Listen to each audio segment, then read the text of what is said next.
मध्य प्रदेश की पूर्व मुख्यमंत्री उमा भारती ने कुछ समय पहले ओरछा की जिस शराब की दुकान में गोबर फेंककर विरोध दर्ज किया था, अब उसी दुकान के सामने गायों को बांधकर नाराजगी व्यक्त की है। उमा भारती ने मंगलवार को ट्वीट करते हुए ऐलान किया था कि गुरुवार को ओरछा में मौजूद मधुशाला को गौशाला में बदल देगी। उन्होंने लिखा, ओरछा के ठीक मुहाने पर राम राजा सरकार के प्रवेश द्वार के ठीक पहले शराब की जो दुकान है वह अवैध है।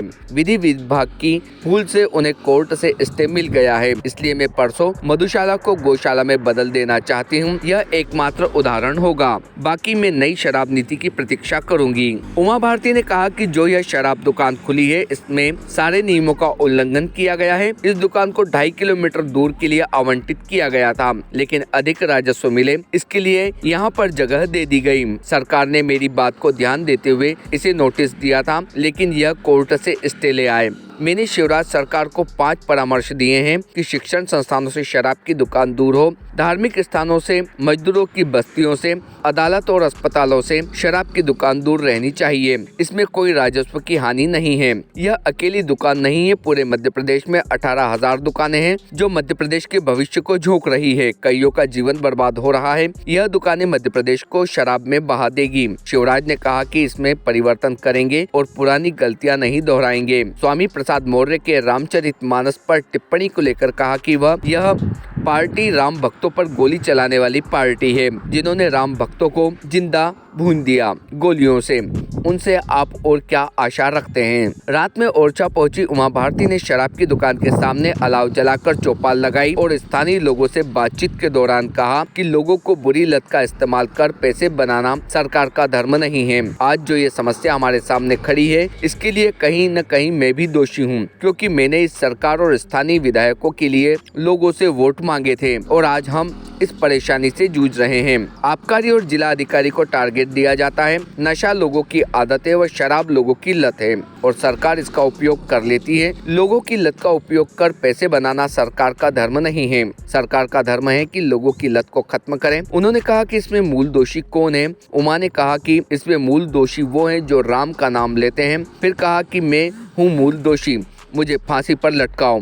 मैंने सरकार के लिए वोट मांगे थे। दरअसल यह शराब की दुकान ओरछा राम राजा मंदिर जाने वाली मुख्य सड़क पर है। मंदिर पहुंचने से कुछ दूरी पर मौजूद इसी शराब की दुकान के सामने से होकर गुजरना पड़ता है। उमा भारती का कहना है कि इस दुकान को यहां से हटाकर कहीं और स्थानांतरित कर दिया जाए। Team Bharti news. आज मेरा मुंह भगवान राम राजा सरकार के प्रथम गेट की तरफ है। मेरी अपील है, शराब छोड़ो, दूध पियो। और ये जो दुकान और अहाता यहाँ पे खोला गया, ये यहाँ से 2.5 किलोमीटर दूर एक जगह के लिए आवंटित था और ये यहाँ के अधिकारियों ने इसको यहाँ जगह दे दी ज्यादा राजस्व की वसूली के लिए। और ये रोड से भी 50 फीट की भी दूरी नहीं है, रोड के मेन सेंटर से इसकी। सारे नियमों का यहाँ उल्लंघन हुआ। जनता ने विरोध किया, मीडिया ने विरोध किया, विद्यार्थियों ने विरोध किया, बीजेपी ने विरोध किया और वो सबको डांट पड़ी। लेकिन जब मेरी जानकारी में ये बात आई तो उसके बाद सरकार ने मेरे कहने पे यहाँ नोटिस दिया, तो ये कोर्ट से स्टे लेके आ गए। इसमें मैं यहाँ विधि विभाग की भूल मानती हूँ।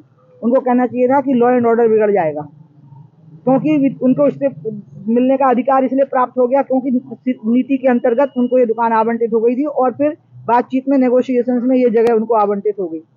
बात इस दुकान की नहीं है। मध्य प्रदेश में अभी 18,000 दुकानें हैं और 14,000 करोड़ की रेवेन्यू की वसूली है। मैंने जो 4 परामर्श दिए हैं, 5 कि शिक्षण संस्थानों से 1 किलोमीटर की रेडियस की दूरी, सभी धार्मिक स्थानों से आधा किलोमीटर की रेडियस की दूरी, सभी मजदूरों की बस्तियों से आधा किलोमीटर की रेडियस की दूरी।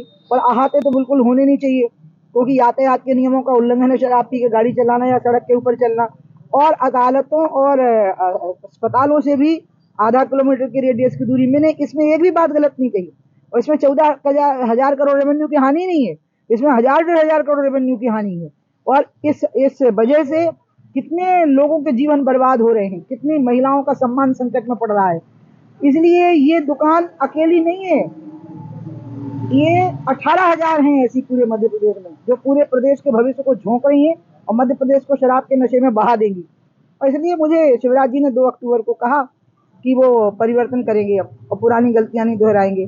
फिर 21 जनवरी को हमारी मुलाकात हुई तो उन्होंने कहा कि 31 जनवरी को कैबिनेट में वो प्रस्ताव पारित करना ही पड़ेगा उनको नई नीति का, क्योंकि फिर टेंडर की प्रोसेस में 2 महीने लगते हैं और 1 अप्रैल से नई नीति लागू हो जाएगी। तो मुझे उन्होंने कहा दीदी हमें करनी पड़ेगा, आप परामर्श दे दो। तो मैंने ये पूरे के पूरे 5 परामर्श उनको दे दिए। मैंने कहा इनका आप क्या करोगे? तो बोले कि मैं ऐसा कर ही नहीं सकता हूँ कि मैं इनको इग्नोर करूँ। तो मुझे यकीन है कि अभी 31 को नहीं हुई, फिर मुझे मालूम पड़ा 2 को हो रही है, फिर पता लगा 2 को भी नहीं है। कैबिनेट जब भी हो, मेरे परामर्श जो मैंने दिए हैं वो इतने जनहितैषी हैं कि वो परामर्श लेने चाहिए, उसमें पूरी जनता साथ है। वैसे इसको लेकर कुछ बोलना चाहेंगे? जिस तरीके से अभी घमासान चला रहा है। मानस तो अंतर्राष्ट्रीय ग्रंथ है और घमासान की जरूरत नहीं है।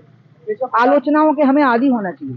आलोचनाओं का नहीं, केशव प्रसाद मौर्य नहीं, स्वामी प्रसाद के बयान के बाद जी जी जी अब तक अखिलेश यादव ने कुछ नहीं कहा। मुझे ये तो आपको अखिलेश से पूछना पड़ेगा कि उन्होंने कुछ क्यों नहीं बोला। वो तो राम भक्तों पर गोली चलाने वाली पार्टी है, जिन्हें राम भक्तों को जिंदा भून दिया था गोलियों से, उनसे आप क्या आशा कर सकते हो। लेकिन फिर भी मैं ये बात कहूंगी, पता नहीं क्यों मेरे मन में है कि हमें आलोचनाओं के लिए तैयार रहना चाहिए। और कोई आलोचना करता है तो जैसे तुलसीदास जी के ग्रंथ को कोई असर नहीं पड़ता है, राम की छवि को कोई असर नहीं पड़ता है। तुलसीदास एक महान संत हुए हैं जो 100 वर्ष की आयु पूरी करके गए हैं। उनके जीवन में व्यक्तित्व पर कृतित्व पर कोई यहाँ भी उन्होंने तपस्या की, कोई अंतर नहीं पड़ता। दीदी, जिस तरह से आप बचपन से ही रामचरितमानस से जुड़ी हुई हैं और पाठ भी करती आई हैं, लेकिन आज के समय में रामचरितमानस की प्रतियां जलाई जा रही हैं, कहीं न कहीं इस गलत है। उन पर कानून को कार्रवाई करनी चाहिए, उन पर कानूनी कार्रवाई। Subscribe now to most exciting channel ever.